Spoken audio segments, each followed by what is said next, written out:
اکنون بینید که وقتی که درباره یگون جشن یا یگون آمدن مهمان طلبه مثلا خوانندگان طول یک ماه، 2 ماه، 3 ماه، حتی تا 5-6 ماه هم دوام میکند.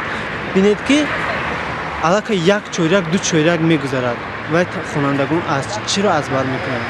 نگروز که میغلطد بالای مثال خوانندگان دا که یک موضوع بینید که در وقتش اگر یک موضوع علاقه 2 موضوع روی هم میشد، پس خوانندگان اون را ازبر کرده نمیکنند. اون موضوعی که فکر میکنم که برای یک سفر در این مدت طولانی مثلا 2 ماه یا 3 ماه جلب کردن طالب علم خوانندگان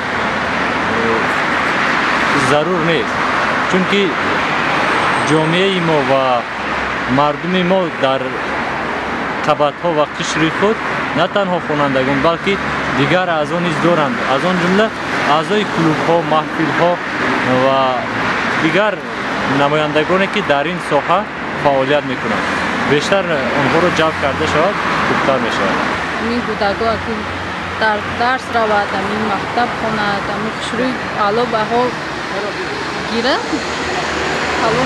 آینده بعد قشری برای اینکه همین کودک‌های خردسال از درس‌هایشان محروم میشن و یا دانش نمی‌آموزند و با دیگر کارهای نادرکاره مشغول میشوند و رفته این در آینده همین چیز در کار نباشد و باید دانش آموزند، آینده دانشجو میشوند، سواد میگیرند.